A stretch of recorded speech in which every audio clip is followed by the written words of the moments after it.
Bonjour à tous. Alors aujourd'hui on va corriger les exercices sur les courbes et surfaces.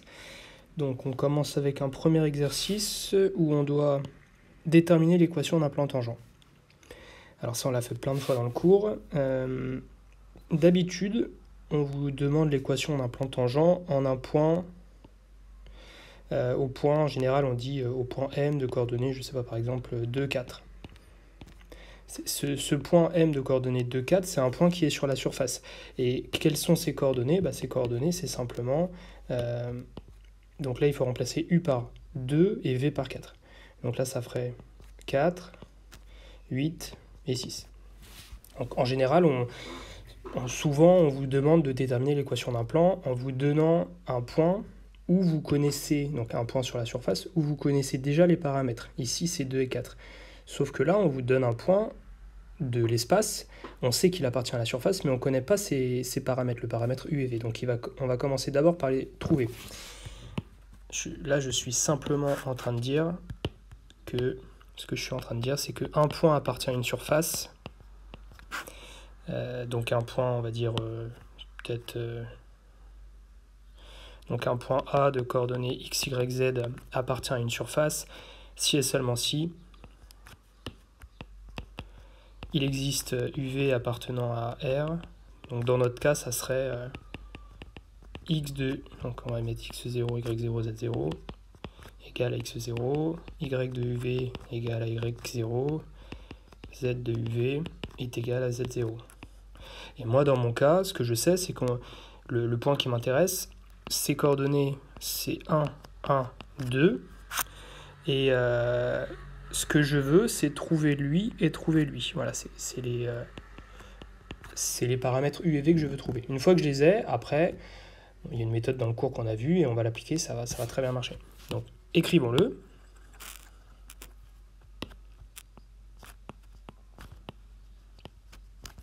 On cherche UV dans R2 tel que U carré est égal à 1, UV est égal à 1, et la somme des deux est égale à 2. Alors, si vous remarquez bien, si on prend les deux dernières lignes, qu'est-ce que ça va nous faire? Ça va nous faire U. La valeur de V, c'est 2 moins U. Là, si vous regardez, si j'isole V, c'est quoi? Ça fait 2 moins U. Donc si je réinjecte dans la ligne juste avant, en fait, je vais obtenir en particulier U fois 2 moins U est égal à 1. Donc ça ferait quoi? Ça ferait 2U moins U carré moins 1 égale à 0. Là, c'est d'après L1 et L2. Hein. Enfin, plutôt L2 et L3.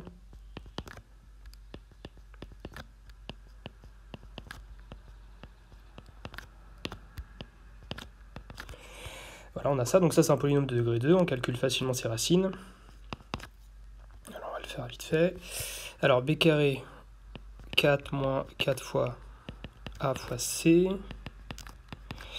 Ça fait 0. Donc, il y a une unique solution. Et l'unique solution, c'est U0, c'est moins B sur 2A. Donc, moins 2 sur 2 fois moins 1, c'est-à-dire 1. Okay. Donc là, on a trouvé U. Donc U égale 1. Alors, on vérifie quand même que ce qu'on a trouvé, toutes les lignes doivent être vérifiées. Donc nous, on a utilisé les deux dernières et on en a déduit que U est égal à 1. Il faut quand même vérifier que la première ligne soit vraie. Bon, U carré, c'est bien égal à 1, oui, parce que dans notre cas, on a trouvé U égale 1, donc là, il n'y a pas de souci. Donc on en déduit que U égale 1 et que V, c'est 2 moins U, d'après L3. Et du coup, ça fait 1. Voilà. Donc, maintenant, ce qu'on va faire, c'est on cherche donc. On va chercher une équation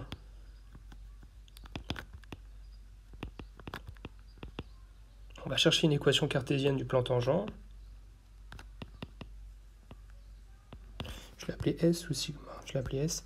Donc du plan tangent AS. au point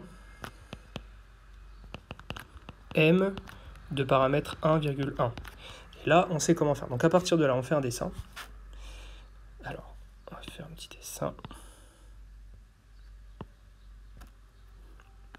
Voilà, c'est juste une allure. Voici le plan. Ici, j'ai mon point A, qui en fait est égal à M de 1,1, d'après ce que j'ai démontré.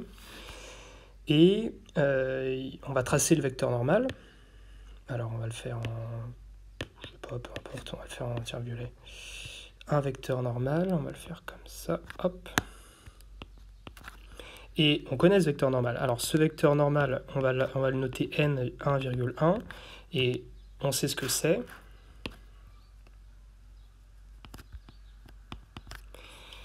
Ce vecteur-là, le vecteur normal au plan tangent, c'est simplement le produit vectoriel entre les deux dérivées partielles, qu'on va calculer tout de suite. Une fois qu'on l'aura calculé, qu'est-ce qu'on dira? Eh ben, on dira... peut-être que je peux mettre... je vais peut-être écrire comme la méthode. Alors, dans quoi on s'engage ici? Ce qu'on dit, c'est toujours la même chose, c'est que si on prend un point quelconque qui appartient au plan, qu'est-ce qu'on peut dire? Alors là, vous reprenez votre dessin, placez votre point quelconque, alors mettez-le, admettons, ici, donnez-lui un nom, vous l'appelez M. Donc ce point, il est sur le plan, qu'est-ce qu'on peut dire? Eh ben, on peut dire que le vecteur violet et le vecteur orange sont perpendiculaires. Ça, c'est parce que le vecteur violet, c'est un vecteur normal au plan. Et un vecteur normal à un plan, c'est un vecteur qui est perpendiculaire à tous les vecteurs du plan, en particulier le vecteur orange. Donc là, ce qu'on va dire, c'est que si et seulement si le vecteur AM et le vecteur N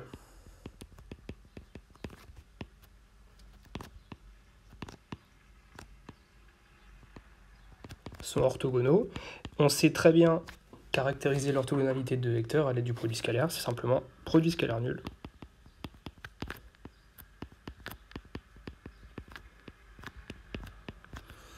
Donc là, on se rend compte qu'il faut calculer ce vecteur n. Alors, commençons d'abord par calculer la dérivée partielle de f par rapport à u. Alors, reprenons, donc ça fait 2u, v et 1.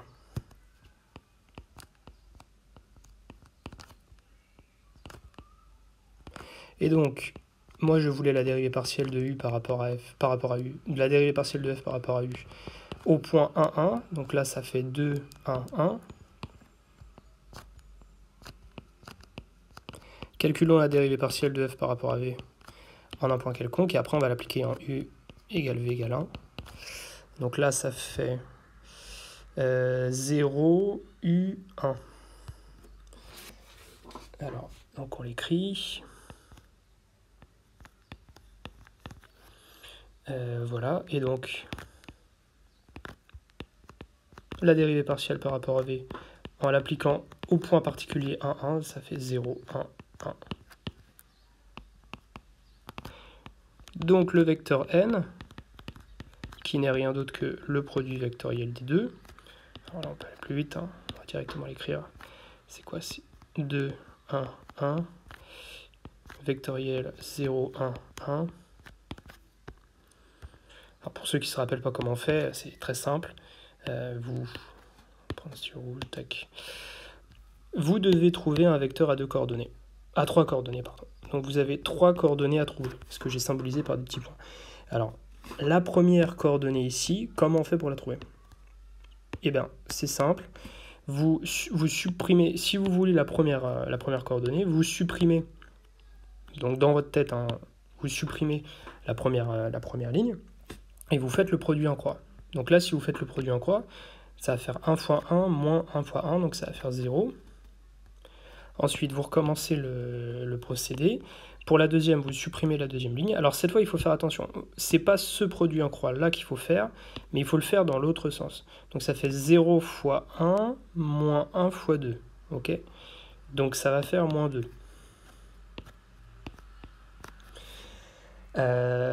Et l'autre, pareil, vous supprimez la dernière ligne. Et là, c'est le produit en croix classique, donc c'est de gauche à droite. Donc là, ça fait 2 fois 1 moins 1 fois 0.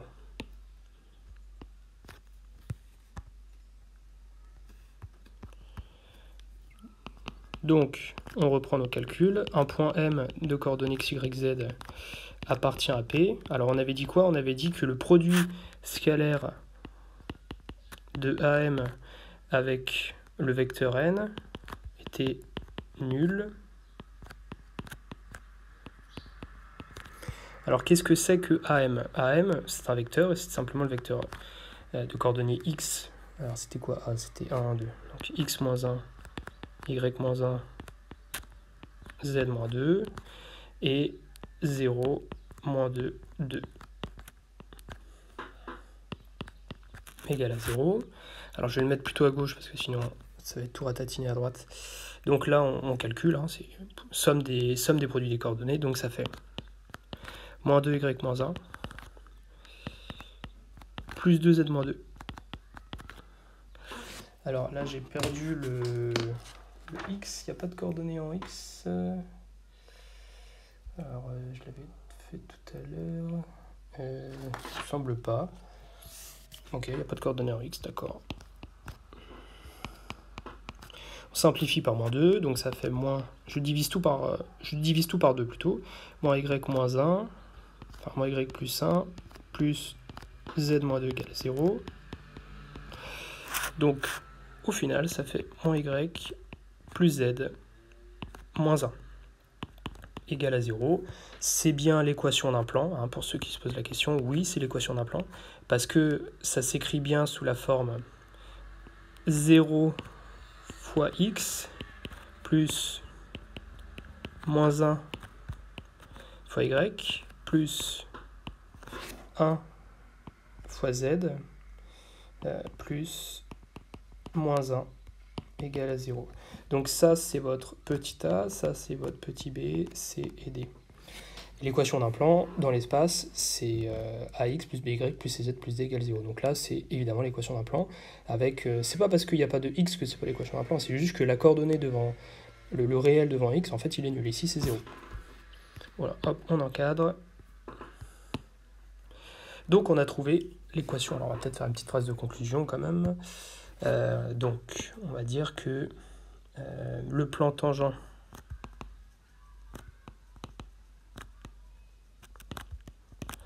alors, c'est le plan tangent à une surface, donc AS, en un point. Le point, c'était A. Je l'avais dit, oui, c'était A. Hein. Le plan tangent AS en A. A pour équation cartésienne. Voilà, du coup, je vais peut-être supprimer ce cadre. Et voilà, c'est réglé. Ensuite, on doit déterminer la projection d'une courbe sur un plan. Alors déjà, juste quelques petits rappels. Alors, je trace un repère, x, y, z. C'est important de visualiser ce que ça veut dire le plan x égale 0, ou le plan y égale 0, ou le plan z égale 0. Donc là, on va mettre plein de couleurs. Alors, la partie verte, c'est le plan z égale 0. La partie orange,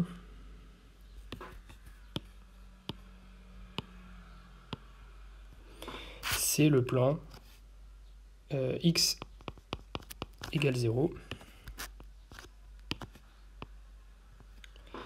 Et la partie rouge,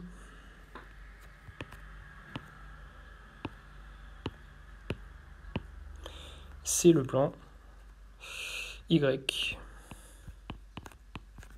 égale 0. C'est important de bien comprendre ça.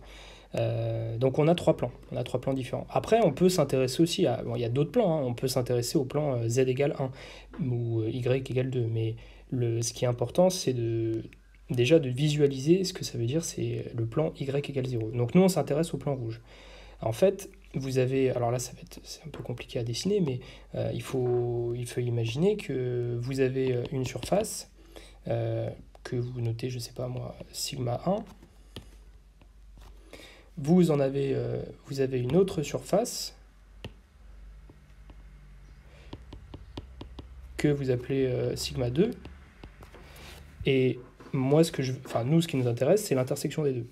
L'intersection des deux, en fait, ça va faire une courbe.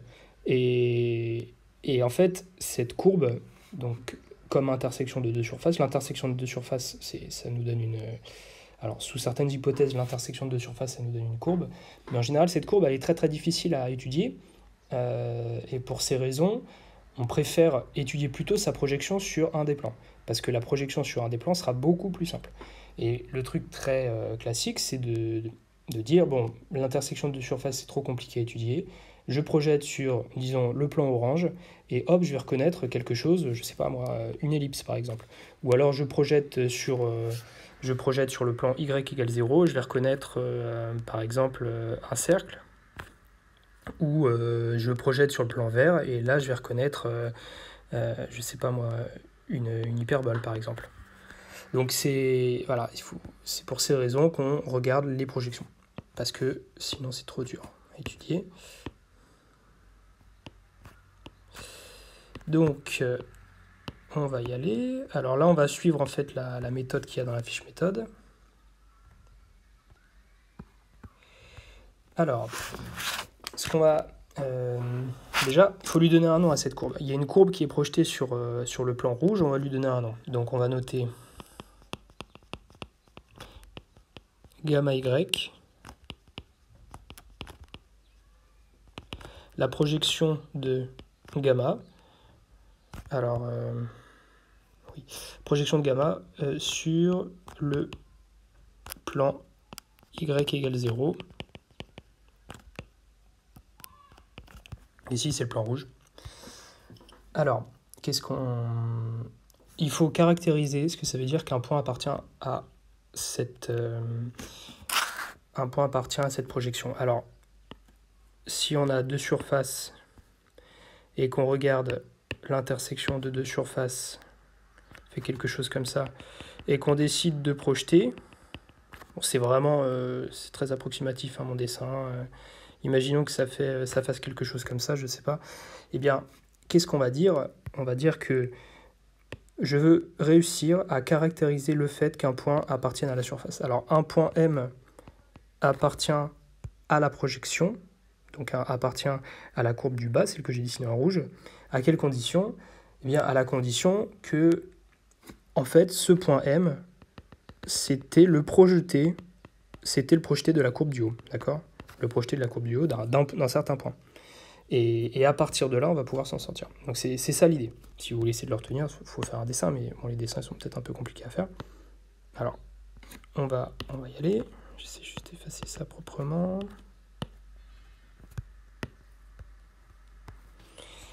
Alors, on écrit ce que je viens de dire. Donc, un point M appartient à gamma y, c'est-à-dire la projection de notre courbe de départ sur le plan y égale 0. À quelles conditions? Eh bien, si et seulement si M est le projeté orthogonal sur le plan y égale 0 d'un point de gamma. Donc, ce point, par exemple, quand on dit d'un point de gamma, par exemple, ce point, on peut le noter grand A. Et alors, qu'est-ce qu'on peut dire sur ce point grand A? Bah, il est sur la courbe de départ, la courbe gamma, mais il est sur la courbe gamma. Alors, il a des coordonnées, ce point x, y, z, mais le truc, c'est que on connaît sa coordonnée en z, on connaît sa coordonnée en y. Enfin, on ne connaît juste, non. Le problème, c'est qu'en fait, on ne connaît pas les coordonnées x et y. Le seul truc qu'on sait, c'est qu'il y a un certain y, mais les x et z, on ne les connaît pas. Justement parce qu'on projette sur le plan y égale 0. Alors, ça, c'est encore équivalent à dire qu'il existe un point y0 tel que ax, y0, z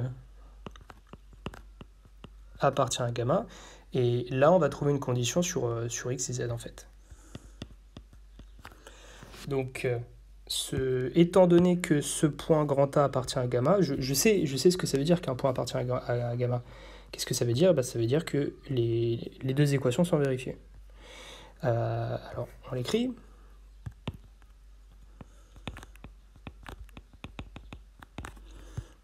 Tel que, alors du coup, donc ça va faire x carré plus 2y0 carré plus z carré.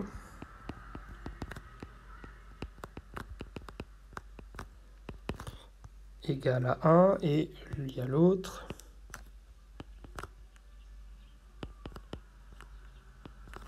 C'était quoi? C'était au carré? Non, c'était pas au carré. Voilà. Donc on a ça. Et maintenant, le but, c'est de se débarrasser de ce y. Et avoir juste une équation avec x et z. Alors,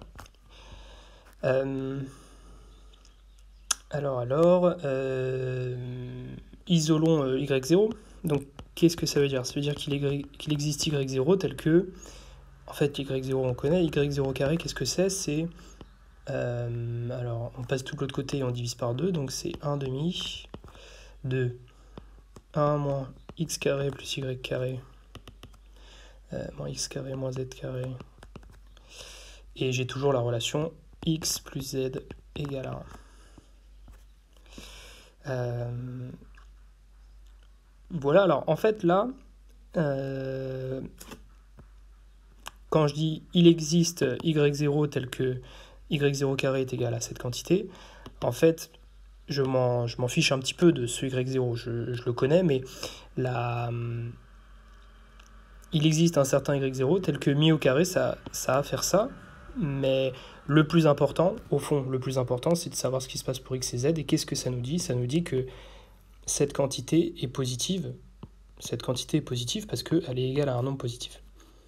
Donc c'est encore équivalent à dire... C'est encore équivalent à dire que 1 demi de 1 moins x carré moins z carré est positif et que x plus z est égal à 1. Et en repassant, en multipliant par 2, alors juste le passage de là à là, il n'est pas compliqué du tout, vous pouvez raisonner par double implication, il n'y a pas de problème. Hein. Par exemple, la première implication, donc si vous supposez ça, alors vous avez ça, c'est assez évident. C'est assez évident parce que là, on est en train de dire que y0 carré, c'est égal à quelque chose, donc le quelque chose en question est positif, donc on a directement le sens direct. Et pour le sens réciproque, il n'y a pas de problème non plus. Hein. Pour le sens réciproque, c'est simplement faut trouver y0. Alors, il suffit de dire, posons y0 égale racine carrée de... racine carrée de 1 demi de 1 moins x carré moins z carré. Et donc c'est bien un nombre réel, et ce nombre-là, il va bien vérifier y0 carré égale 1 demi de ce qu'on voulait. Donc voilà, il n'y a pas de souci.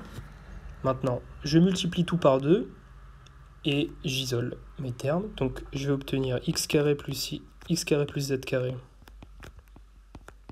plus petit que 1, et x plus y, et x plus z, pardon, est égal à 1. Et alors là, j'aimerais bien savoir un petit peu qu'est-ce que c'est que cette courbe en fait. Donc c'est une courbe qui est tracée sur le plan rouge qu'on avait vu tout à l'heure. On aimerait bien visualiser un petit peu ce que c'est. Alors, si on regarde dans le plan rouge rapidement,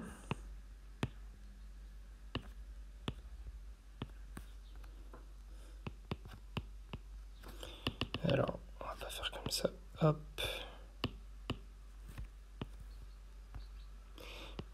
Donc là, on est dans le plan y égale 0, ici j'ai x, ici j'ai z. Donc il faut vraiment visualiser ce que c'est, hein. C'est vraiment le... Vous regardez ce qui est en bas, voilà. Et donc vous avez deux axes, et les deux axes, c'est x et z. Alors, qu'est-ce qu'on a? La première chose, c'est que on a ce morceau-là. Alors ça, c'est simplement, c'est un disque de centre 0 et de rayon 1. Ok. Alors, si on veut, donc c'est un disque de cet ensemble-là, c'est un disque de centre 0 et de rayon 1. Alors,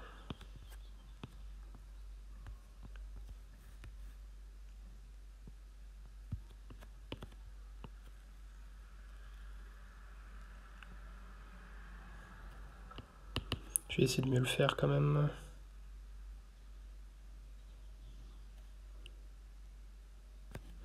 Voilà, c'est ce disque-là. Donc l'ensemble des points x, z qui vérifient la première ligne, c'est ce que j'ai dessiné. Donc c'est un disque. Et le deuxième élément, eh ben, c'est en fait la droite z égale moins x. D'accord? Et cette droite-là, eh ben, c'est ça. Alors,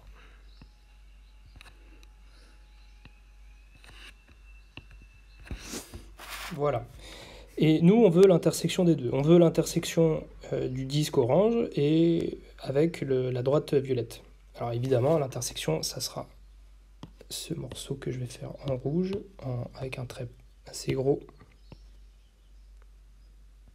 Voilà. Et ça...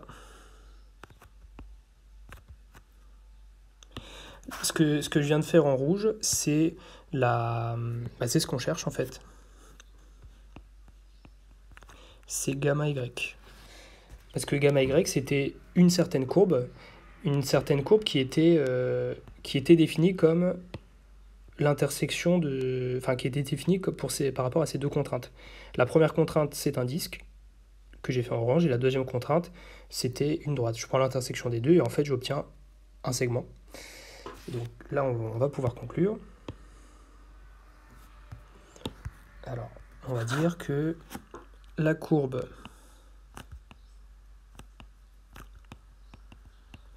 gamma y est le segment. Alors c'est un segment qui est dans le plan y égale 0.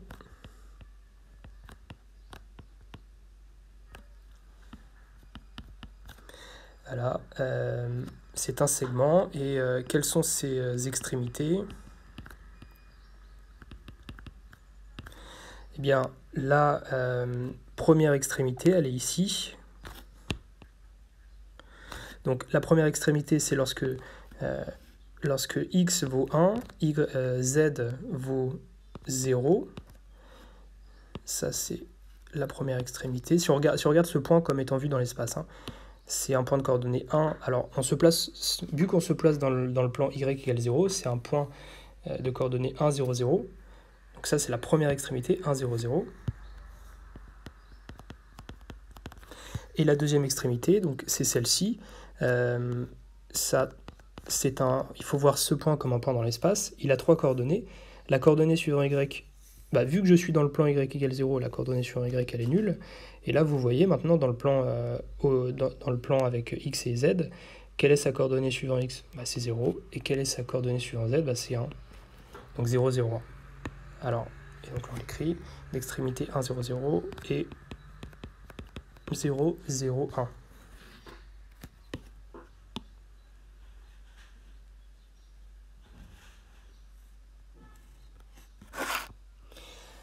Alors, maintenant, on prend un cercle contenu dans le plan y égale 1, de centre A et de rayon 1. D'accord, alors là, il va falloir faire un dessin.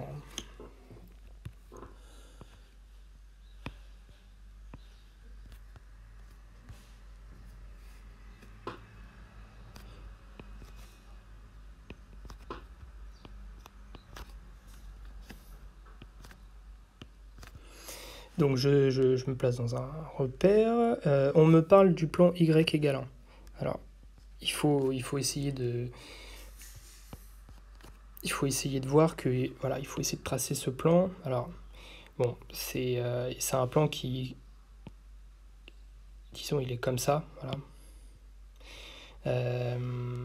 Donc ça, c'est le plan y égale 1. Alors, j'aurais peut-être pu tracer un peu plus droit quand même.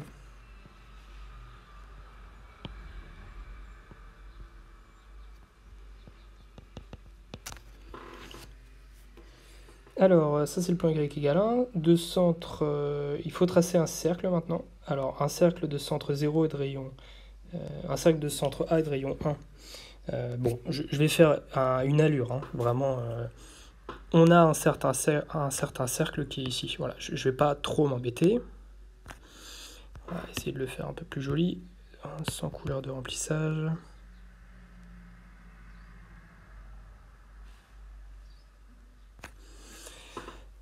Ça, c'est C.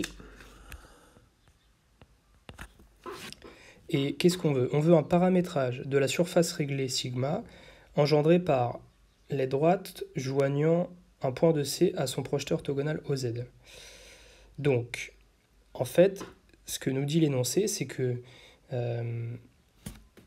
par exemple, si je prends un point ici, que j'appelle, enfin je ne veux pas lui donner de nom, si je prends un point ici et que je regarde son projeté, alors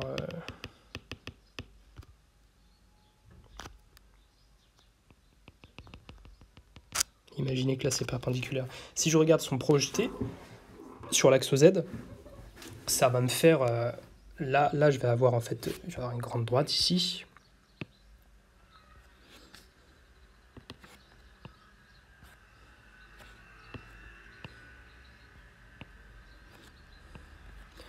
Là je vais avoir une droite. Mais cette droite, j'ai réussi à l'obtenir parce que qu'est-ce que j'ai fait? J'ai pris un point sur le cercle et j'ai pris son projeté. Ça me fait une droite. Mais je vais faire ça avec n'importe quel point de C et ça va me faire une infinité de droites. Et la surface qui sera engendrée par toutes ces droites, c'est la surface que j'appelle sigma. Donc ça, c'est juste pour le dessin. Ce que je peux faire, c'est... alors, je vais pas mettre le centre, ce qui va pas trop nous servir. Là, ce point, je prends un point quelconque, A de T, et là je prends... Alors,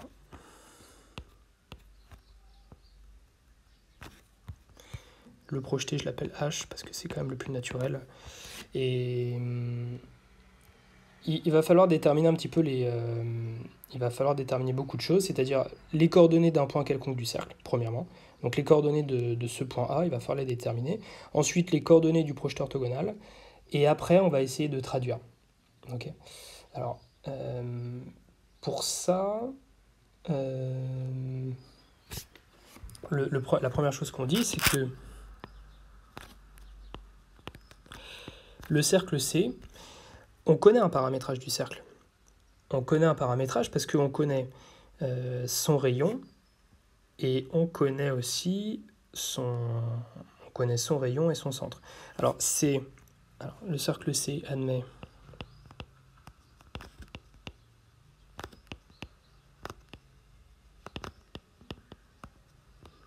on connaît un paramétrage.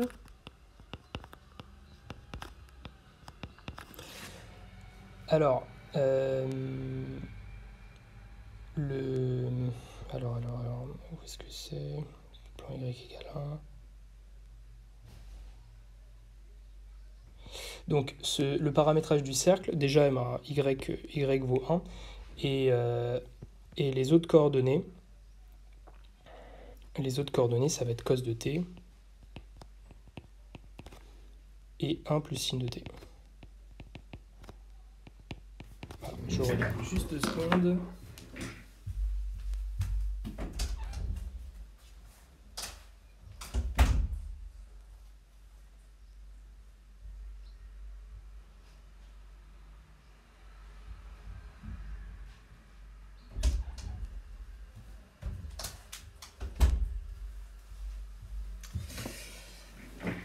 Voilà. Alors, donc là, on a un paramétrage du cercle. On a un paramétrage du cercle et maintenant, ce qu'on va devoir connaître, c'est l'expression d'un point. Alors, l'expression d'un point quelconque du cercle, ce que moi j'ai noté A de t, on connaît ses coordonnées.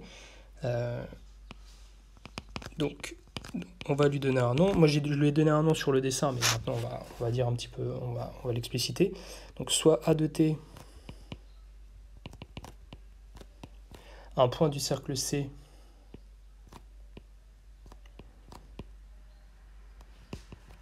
de coordonnées, donc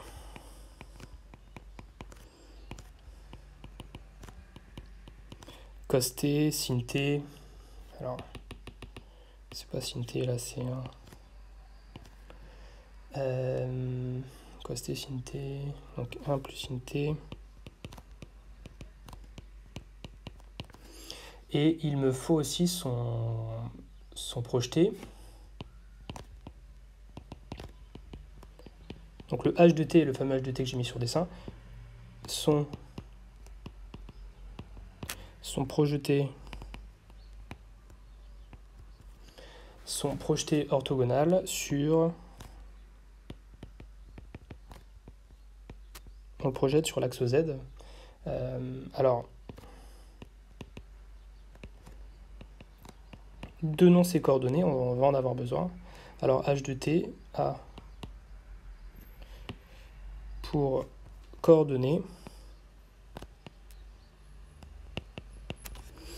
Alors quelles sont ces coordonnées? Eh ben, c'est assez simple, c'est les mêmes coordonnées, en fait c'est les mêmes coordonnées que ce A, mais en Z. Alors si vous voulez, quand vous avez un point x, y, z, quand vous avez un point x, y, z et que vous le projetez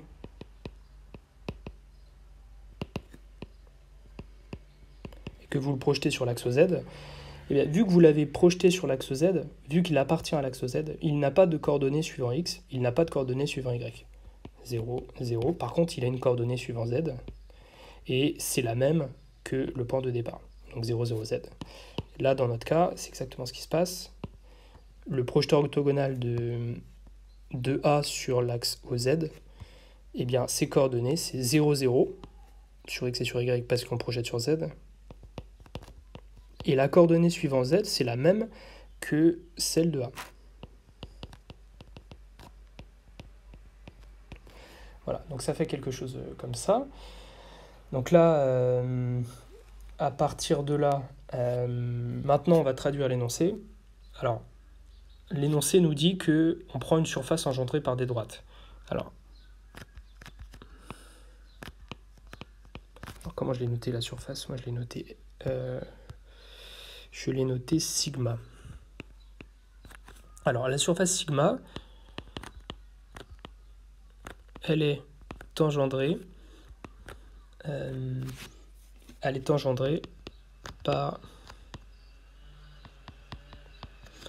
par des droites, et les droites, c'est les droites dt égale, alors on va plutôt l'écrire comme une famille de droites, donc là ça serait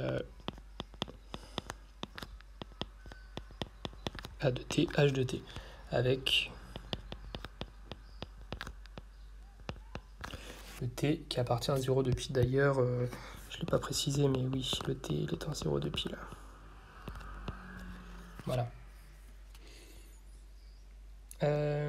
Alors, maintenant que c'est fait, maintenant qu'on sait par quoi c'est engendré, on connaît les droites qui engendrent sigma, on va pouvoir utiliser la caractérisation qui nous dit qu'un point M appartient à la surface. Alors c'est relativement logique, hein. Imaginez une surface réglée. Donc imaginez un rouleau de sopalin par exemple. Un rouleau de sopalin, c'est une surface réglée, et les génératrices, ce qu'on appelle les génératrices, c'est les droites qui vont engendrer ce rouleau de sopalin. Et ben, on est dans cette situation, c'est engendré par des droites rouges. Maintenant, si vous prenez un point quelconque sur votre rouleau, imaginez ici, bah, peu importe où vous le prenez, il va appartenir à une certaine droite. Les droites, on les appelle les génératrices. Donc là, on dit M appartient à une de ces génératrices. M appartient à une, alors plutôt à une des génératrices de sigma, c'est mieux écrit comme ça. Donc concrètement, ça veut dire quoi? Ça veut dire que M appartient à une droite, mais elle appartient à une certaine droite comme ça, pour une certaine valeur de t. On ne la connaît pas, mais en tout cas, on sait qu'elle existe. Donc il existe t dans 0 de pi, tel que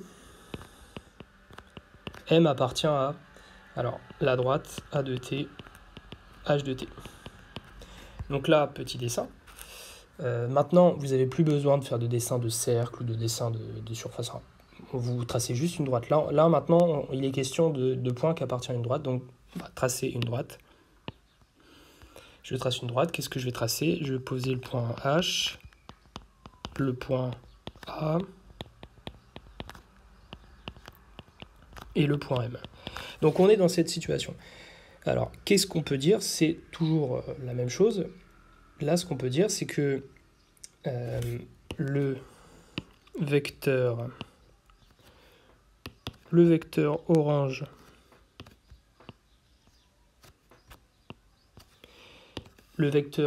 orange et le vecteur... Alors, il est dessus, mais je vais pas les superposer. Hein. Ces deux vecteurs-là, donc le vecteur orange et le vecteur rouge, bah, ils sont collinaires.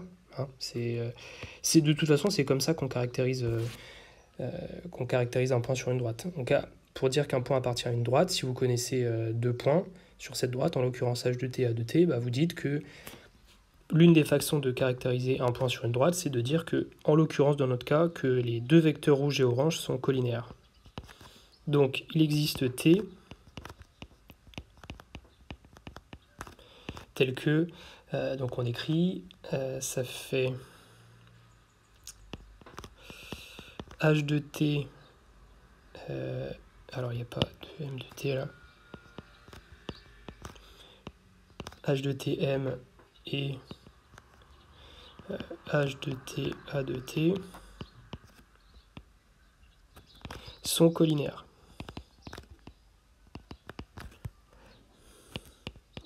Et qu'est-ce que ça veut dire que des vecteurs sont collinaires? Ça veut dire qu'ils sont proportionnels. On peut passer de l'un à l'autre en multipliant par une constante. Cette constante, je décide de l'appeler lambda. Donc il existe lambda, c'est une constante réelle, telle que le vecteur h de t m est égal à lambda fois le vecteur h de t a de t.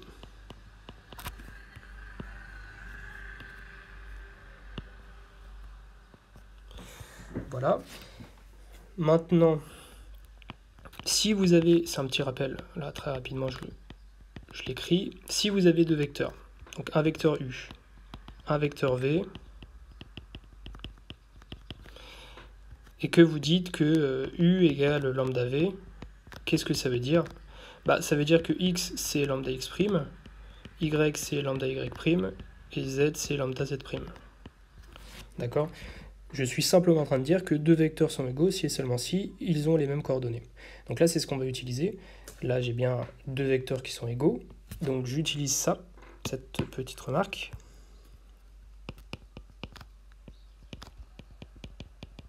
Donc il existe t lambda. Alors, les coordonnées de ce vecteur, c'est la coordonnée en x, c'est quoi? C'est celle de m moins celle de h. Alors, celle de h, c'était... Donc ça fait x moins 0. Alors, x moins 0, y moins 0...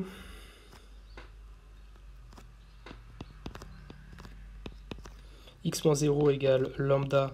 Alors, la coordonnée en x, suivant x, du vecteur h de t, a de t. C'est cos de t moins 0. Ensuite, y moins 0 égale lambda. Alors celle de A de t, c'était quoi? C'était 1. Ça fait 1 moins 0. Et lambda moins 1 plus sinus de t égale lambda fois 1 plus sinus moins 1 plus sinus. Voilà, c'est ça.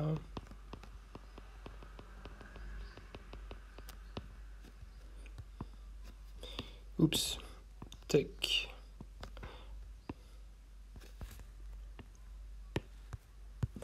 Donc là, on remet tout en ordre, on isole x, on isole y. Donc il existe t lambda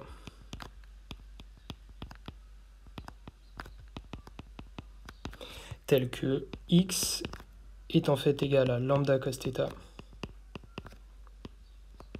y est égal à lambda, et z, c'est alors, petit problème là, c'est plutôt parenthèse ici, c'est lambda en fait. Non, c'est 1 plus sinus, pardon.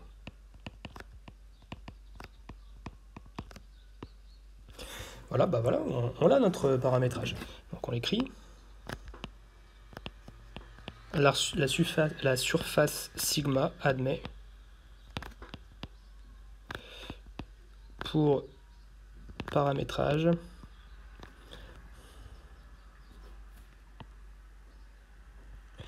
et bien ce qu'on a trouvé. Avec t et lambda. Le t appartient à 0 de pi, le lambda appartient à r. Et voilà, on a trouvé un paramétrage.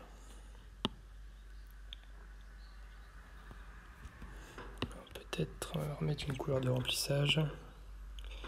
Donc ce qui est dur en vérité, c'est la traduction d'énoncé.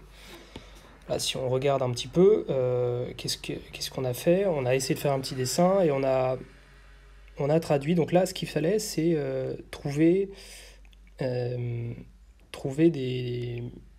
déterminer en fait cette droite, l'expliciter. Et il se trouve que cette droite-là, c'est A de t, H de t. Et donc après, on se pose la question, qu'est-ce que c'est A de t? A, c'est un point sur le cercle. C'est quoi une équation du cercle? Bon, voilà, un paramétrage du cercle, on l'a, etc. Donc au final après, ça se passe bien, c'est juste de la traduction et des calculs. Mais le plus dur, c'est réussir à comprendre l'énoncé. C'est vraiment le plus dur. Alors maintenant, on va déterminer une équation cartésienne d'une surface de révolution. Donc, on prend une droite.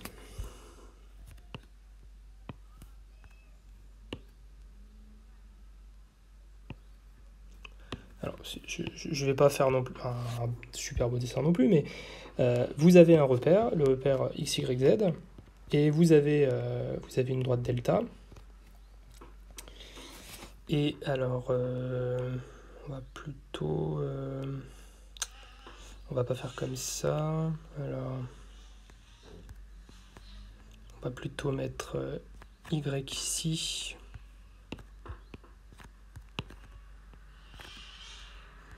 Et là, on va mettre x. Voilà. Donc en fait, là, ce qu'on va faire, c'est on va faire tourner cette droite, la droite delta, on va la faire tourner autour de l'axe z. Et une fois qu'on l'a fait tourner, et en fait, ce qu'on va obtenir, ça sera ce qu'on appelle une surface de révolution. Mais la question, c'est de trouver une équation cartésienne de cette surface de révolution. C'est ça la difficulté. Alors, sur la fiche méthode, j'ai traité 2 cas. Donc il y a une méthode à savoir. Si vous voulez déterminer une équation d'une surface de révolution, il y a 2 cas. Soit la droite que vous... alors, c'est pas forcément une droite, mais la méthode que j'ai écrite, c'est pour des courbes. On fait tourner des courbes autour d'un axe et on voit ce qui se passe. Vous avez 2 cas. Soit vous avez une courbe qui est définie par... Donc, soit vous avez... nous, on est dans le cas particulier où on a une courbe qui est en fait une droite et qui est définie par un paramétrage, en fait. donc un paramétrage avec un paramètre libre ici. Donc premier cas possible, donc une équation paramétrique, voilà. Soit votre courbe est définie par une équation paramétrique, ou alors votre courbe est... alors là c'est vrai qu'on avait carrément une droite, mais vous pouvez avoir deux cas. Soit, alors je regarde juste ce que j'avais fait avant. Je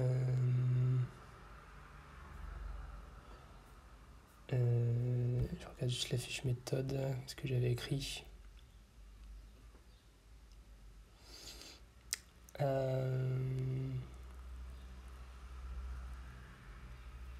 Oui, ça dépend si votre courbe est définie par une équation cartésienne ou une représentation paramétrique. Voilà, c'est la question. Alors ici, en fait, on a simplement une droite qui est définie. Du coup, là, on a une équation cartésienne. Là, en fait, ça nous dit que x égale 1 nous dit que la droite est tracée dans le plan x égale 1. Et la droite, c'est la droite d'équation cartésienne y égale z. Voilà. Donc là, on est totalement dans ce cas-là. Alors, il y a une méthode qu'il faut suivre pas à pas. Alors, sur toute la fiche méthode, j'ai expliqué un petit peu d'où sortait cette formule, donc je vous invite à la regarder. Et on va peut-être d'abord expliciter plusieurs choses. Alors, on a un axe de révolution, c'est-à-dire l'axe autour duquel on va tourner.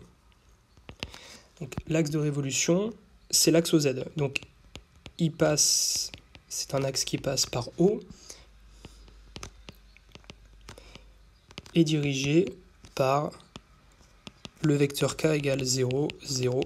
Ça, c'est un vecteur directeur de l'axe OZ. Alors, c'est vrai que ça ne correspond pas au dessin que j'avais fait. Donc là, en fait, je me place dans le dessin que j'avais fait. C'était pour s'imaginer un petit peu plus facilement autour de quoi on fait tourner. Mais là, dans ce que j'écris, c'est vrai que dans ce que j'écris, je me place, en vérité, dans ce contexte-là. C'est-à-dire que ici j'ai x. Ah bah non, en fait non, c'est exactement ce que j'avais dit, hein, pardon. Donc je me place dans un contexte où la coordonnée suivant z, elle est ici. Ici j'ai x et là j'ai y. Alors, une fois qu'on a ça, ce qu'on va dire, c'est que là on est dans le cas où on a une équation cartésienne. Ok ? Ici, y égale z, ça c'est mon équation. Ça c'est l'équation de ma droite dans le plan x égale 1. Donc on a bien une équation cartésienne.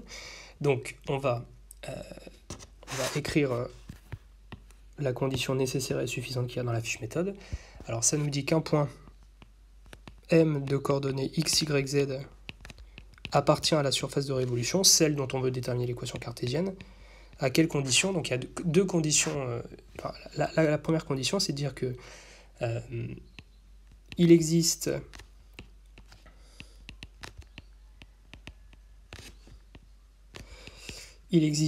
un point grand N de la droite delta qui va vérifier deux choses.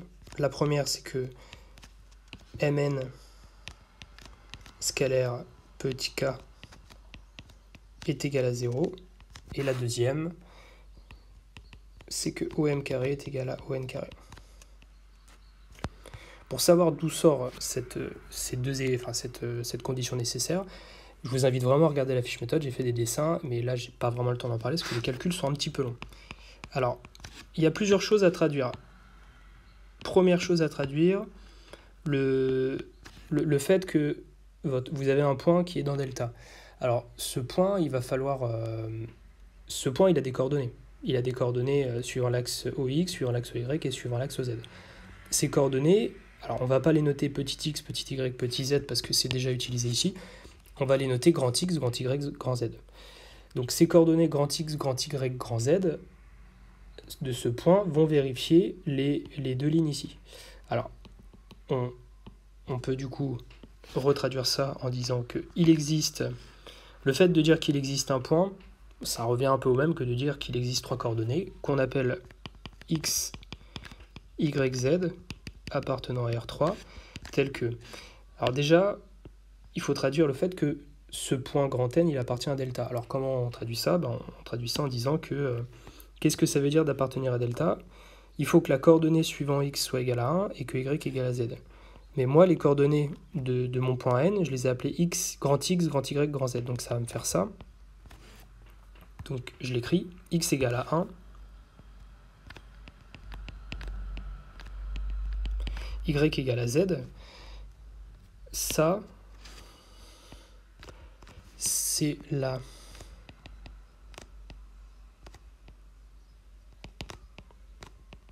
Ça, c'est la traduction que le point N de coordonnées x, y, z appartient à delta. Voilà. Et après il y a d'autres choses à écrire. Il y a le produit scalaire qui vaut 0, ce produit scalaire-là, mn scalaire k égale à 0. Alors, le vecteur mn, qu'est-ce que c'est? Le vecteur mn, c'est le vecteur x moins x, y... Alors, je vais peut-être tout écrire. Je ne vais pas aller trop vite. Donc, le produit scalaire, ça fait x moins x, y moins y, z moins z. Scalaire le vecteur k, c'est-à-dire 0, 0, 1, est égal à 0, et il y a om carré égale on carré. Donc là, ça fait x carré plus y carré plus z carré égale la même chose, mais avec les coordonnées de grand N.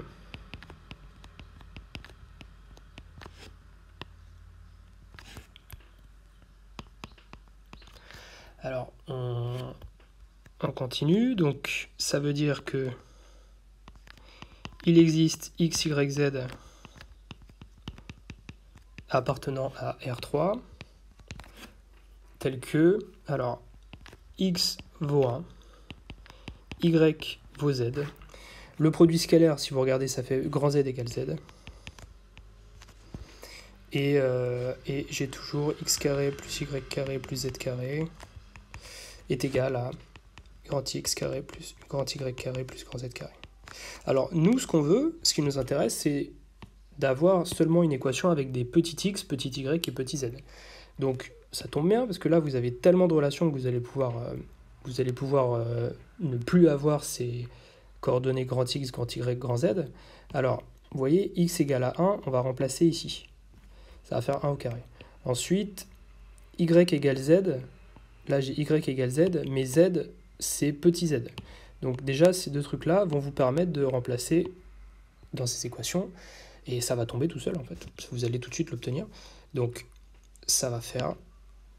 Je vais obtenir une équation avec seulement des petits x, petits y, petits z. Et en l'occurrence, on va obtenir x carré plus y carré plus z carré égale... Alors, ce grand x ici, grand x au carré, c'est quoi? Bah, c'est 1 au carré. Donc c'est 1. Ensuite, y carré, qu'est-ce que c'est? Bah, c'est z au carré. Mais z, c'est petit z, donc c'est petit z au carré. Donc j'écris petit z au carré. Et grand z au carré, c'est petit z au carré. Voilà.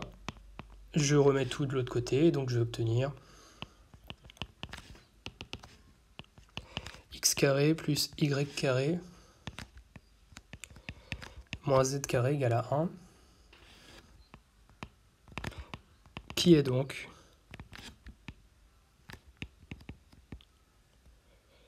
c'est donc une équation cartésienne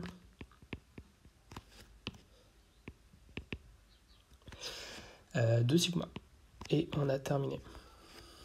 Donc j'encadre l'équation cartésienne.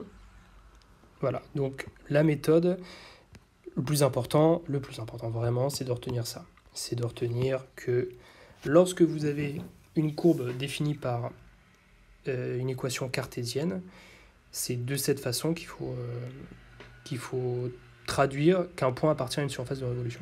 Donc vous avez trois choses. Vous avez qu'un point appartient à delta, et en plus qui vérifie deux choses. Et votre but, c'est de ne plus avoir de coefficient de grand x, grand y, grand z. Donc là, on a pu s'en séparer. Alors maintenant, c'est la même chose, on fait tourner...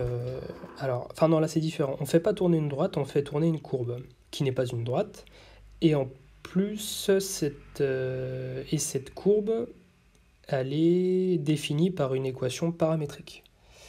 Alors, déjà, on va planter le décor. Le premier truc, c'est que l'axe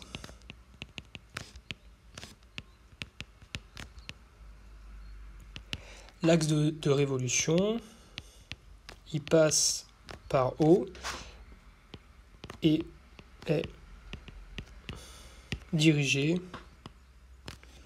donc c'est écrit ici, hein, il est dirigé par I. Et qu'est-ce que c'est I? C'est 1, 0, 0. Première chose. Et maintenant, maintenant on va traduire ce que ça veut dire. Donc là, reprenez la fiche méthode et vous remarquez que un point M appartient à la surface de révolution sigma, si et seulement si, alors je vais l'écrire déjà en français, si et seulement si, il existe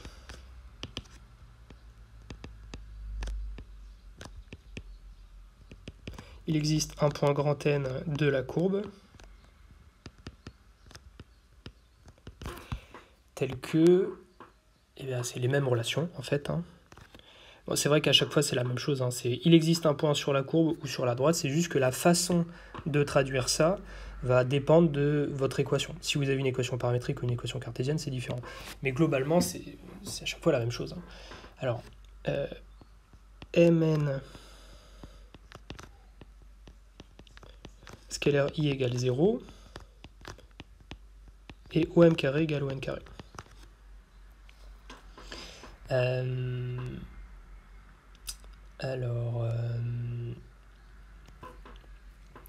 Maintenant, qu'est-ce que ça veut dire qu'un point appartient à cette courbe? Alors, un point N appartient à la courbe, qu'est-ce que ça veut dire? Alors, un point N de coordonnées grand X, grand Y, grand Z, qu'est-ce que ça veut dire qu'il appartient à gamma? Ça veut dire que il existe T dans 0, 1, tel que sa coordonnée suivant X c'est 6T-3, sa coordonnée suivant Y c'est 3T moins T carré, et sa coordonnée suivant Z c'est 0. C'est comme ça qu'on traduit qu'un point de l'espace appartient à une courbe, hein. Il existe une certaine valeur de T dans le domaine étudié, tel que les coordonnées soient égales au... Donc là en l'occurrence 6T-3, 3T moins T carré, 0. Donc là c'est ce qu'on va faire. J'ai envie d'aller plus vite sans forcément d'expliciter grand X, grand Y, grand Z. Alors, il existe T appartenant à 0,1 tel que on va écrire ce produit scalaire. Alors, qu'est-ce que c'est que le vecteur Mn? Le vecteur Mn, c'est quoi? C'est la coordonnée suivant X de N moins la coordonnée suivant X de M. Donc déjà, on a un vecteur à 3 coordonnées à trouver. Quelle est la première coordonnée? C'est la première coordonnée de N, 6T-3, moins la coordonnée de M. Ensuite, on continue, 3T moins T carré, 0, moins Z. Et donc, c'est le produit scalaire avec le vecteur 1, 0, 0. Et on a aussi OM carré égale ON carré. Donc OM carré, c'est X carré plus Y carré plus Z carré.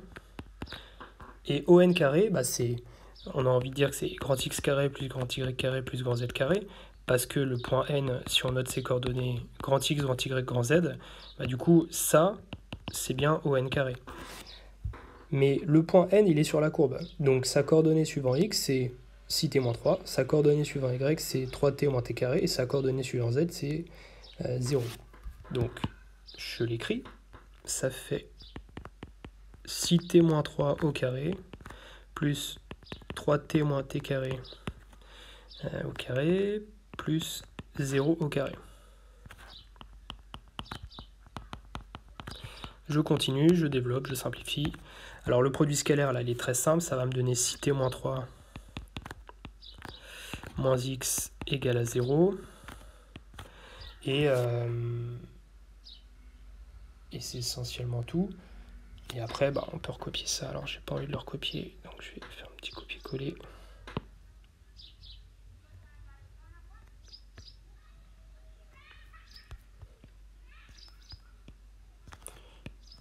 Voilà. Alors, maintenant, on a quasiment fini. Il faut juste... en fait, notre équation qu'on cherche, c'est celle-là. C'est celle-là, sauf que là, il y a des t qui apparaissent. Nous, on n'en veut pas.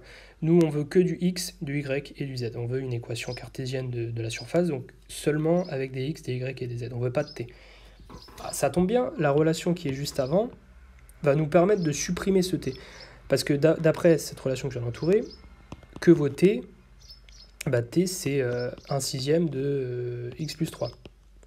Donc cette valeur de...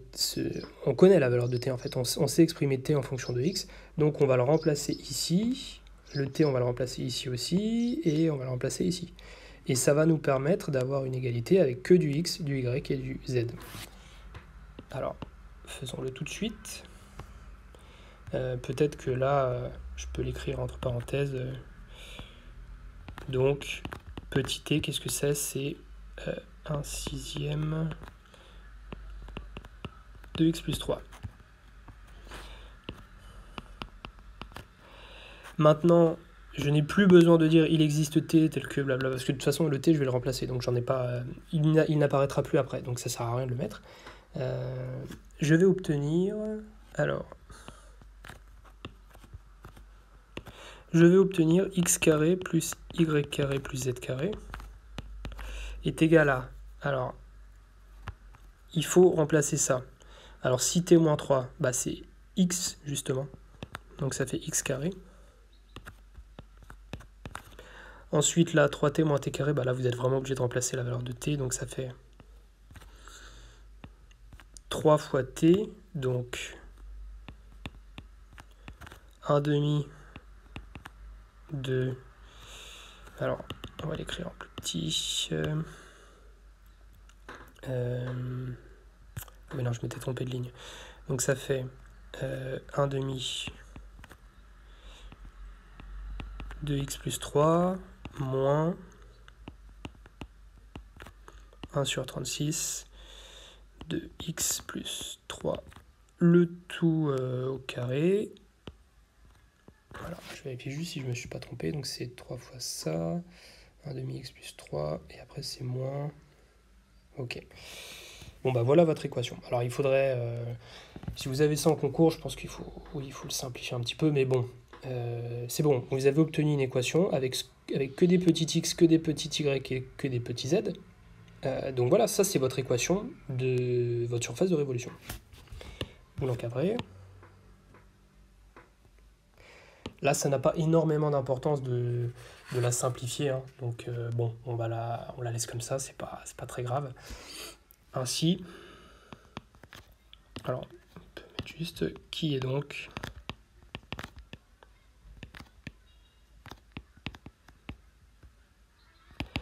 une équation cartésienne de sigma. Et on s'arrête là. Merci.